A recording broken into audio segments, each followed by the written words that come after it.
Shalom, selamat pagi Bapak Ibu serta saudara-saudari. Salam sukacita dalam Yesus Kristus. Selamat berjumpa lewat Renungan Harian Toraya, edisi Sabtu 2 November 2024. Bersukacita atas kasih karunia Tuhan yang memberikan kehidupan baru yang akan kita jalani dengan penuh penyerahan diri kepada Tuhan. Untuk mengawali kehidupan baru serta aktivitas kita di akhir pekan ini, kita akan membaca dan merenungkan firman Tuhan dari kitab Lukas 10 ayat 25 sampai 37. Namun sebelumnya itu, mari kita berdoa.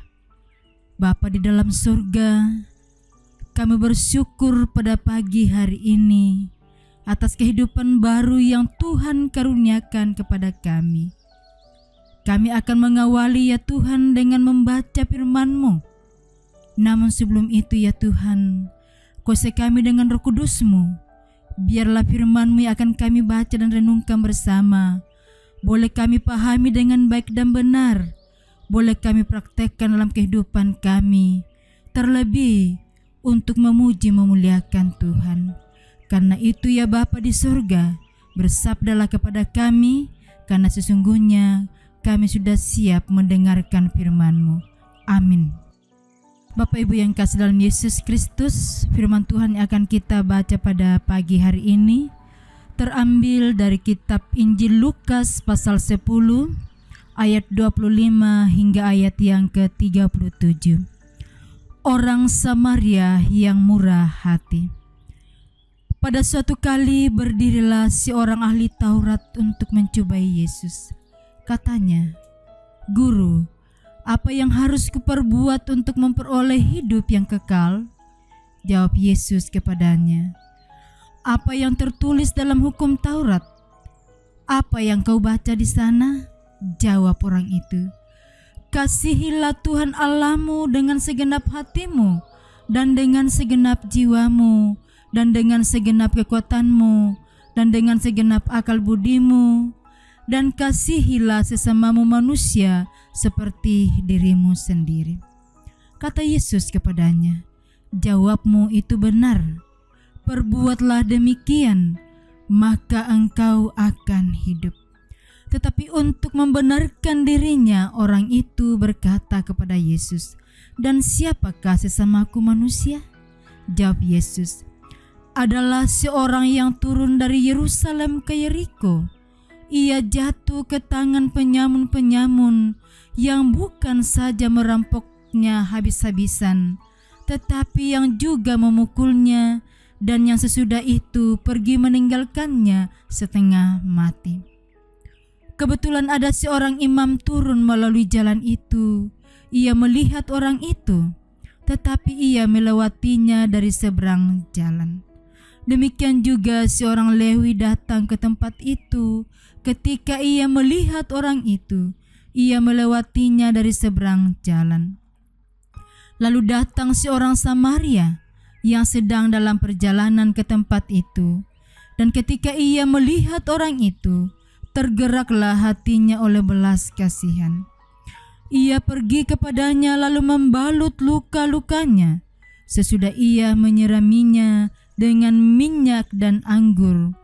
Kemudian ia menaikkan orang itu ke atas keledai tunggangannya sendiri, lalu membawanya ke tempat penginapan dan merawatnya. Keesokan harinya ia menyerahkan 2 dinar kepada pemilik penginapan itu. Katanya, "Rawatlah dia, dan jika kau belanjakan lebih dari ini, aku akan menggantinya waktu aku kembali." Siapakah di antara ketiga orang ini menurut pendapatmu adalah sesama manusia dari orang yang jatuh ke tangan penyamun itu? Jawab orang itu, "Orang yang telah menunjukkan belas kasihan kepadanya." Kata Yesus kepadanya, "Pergilah dan perbuatlah demikian." Demikianlah firman Tuhan. Amin. Bapak, Ibu, serta saudara-saudara yang kasih dalam Yesus Kristus, tema kita pada pagi hari ini adalah bijaksanalah mengasihi, atau dalam bahasa Toraja, kina komi umpapayan Pak Kaboro. Kisah ini sudah sangat sering dimaknai sebagai pengajaran untuk merobek selubung pembatas arti kata sesama. Selain itu, cerita ini juga biasa ditafsirkan sebagai bentuk ajaran Yesus untuk mengasihi semua orang. Kedua tafsir tersebut didasari pada sikap orang Samaria. Namun, ternyata ajaran dari kisah ini tidak hanya sampai pada kedua tafsir di atas. Ia ingin kita melakukan yang lebih dari itu. Apa itu? Pertolongannya dinyatakan orang Samaria yang baik hati tidak hanya merupakan tindakan keberanian. Ia disebut berani karena tempat perampokan dalam kisah ini dikenal sebagai jalan berdarah atau rawan penyamun dan perampok. Karena sikapnya meminta pemilik penginapan untuk melanjutkan perawatan kepada si korban, pertolongan dari orang Samaria dapat pula dimaknai sebagai tindakan yang bijaksana. Kebijaksanaan itu membuatnya dapat menyatakan pertolongan yang utuh, sekaligus tidak mengorbankan tujuan perjalanannya. Kebijaksanaannya mampu menampakkan kasih sekaligus tidak mengorbankan dirinya. Menariknya, pilihan tersebut memberi ruang bagi orang lain menyatakan kasih kepada yang menderita. Bapak, Ibu, serta saudara-saudara yang kasih dalam Yesus Kristus, firman Tuhan hari ini mengajarkan untuk tidak melakukan kasih dengan buta. Kasih mesti diwujudkan dengan cara yang bijaksana.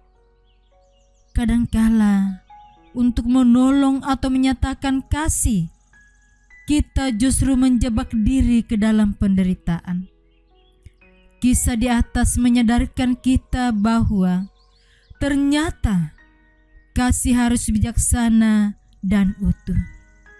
Kita mengasihi orang lain sekaligus mengasihi diri sendiri.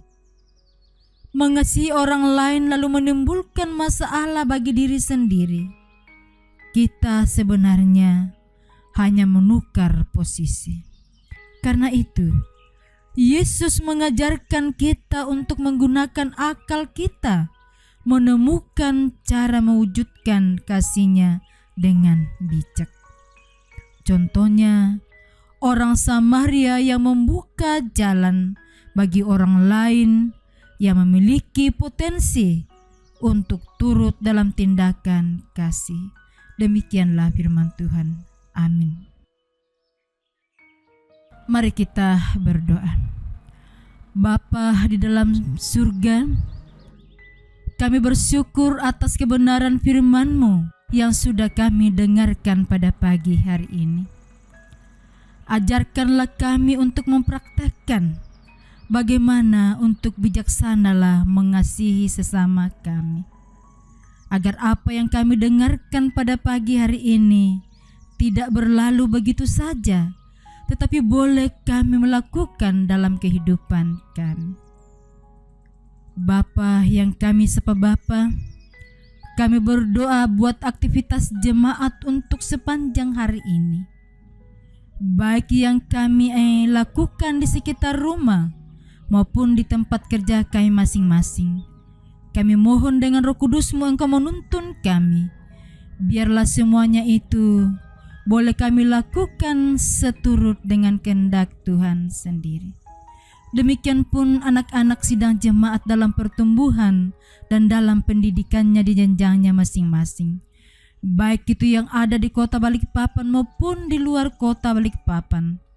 Tuhan menuntun menyertai mereka, menjaga mereka, agar mereka tetap setia, mereka tetap semangat dalam berjuang menuntut ilmu, Dan apa yang mereka cita-citakan ya Tuhan, suatu saat nanti mereka boleh meraih hasilnya dengan baik. Begitu juga dengan sidang jemaat-Mu yang dalam kelemahan tubuh. Kami berdoa ya Bapa di surga, lawatlah satu persatu, baik yang sedang mendapatkan perawatan di rumah sakit maupun di rumah. Engkau berkati mereka ya Tuhan. Berkati segala proses yang mereka lalui ya Tuhan. Baik itu makanan, minuman, obat-obatan, bahkan tangan-tangan para medis yang merawatnya. Agar kesembuhan yang diharapkannya Tuhan, dalam waktu yang tidak lama mereka memperolehnya. Mereka boleh pulih kembali. Mereka boleh beraktivitas. Mereka boleh bersuka cita bersama dengan keluarga. Tuhan Allah Bapa dalam surga, kami juga berdoa ya Tuhan buat pelaksanaan basar pembangunan Jemaat Laharoi yang akan dilaksanakan pada besok hari Minggu. Semuanya Tuhan kami serahkan ke dalam tangan-Mu. Tuhan berkati panitia, berkati anggota jemaat, bahkan kami semua, agar pelaksanaan basar ini boleh berjalan dengan baik. Apa yang diprogramkan, apa yang diharapkan, kami boleh mendapatkan hasilnya demi untuk pembangunan Jemaat Laharoi. Tuhan Allah Bapa dalam surga, sertai kehidupan kami sepanjang hari ini. Ampuni salah dan dosa kami. Dalam Yesus Kristus kami datang berdoa dan bersyukur kepadamu. Amin. Baiklah Bapak Ibu serta saudara-saudara yang kasih dalam Yesus Kristus, demikianlah kebersamaan kita dalam renungan harian Toraya. Selamat pagi, selamat berakhir pekan. Tuhan berkati kita semua.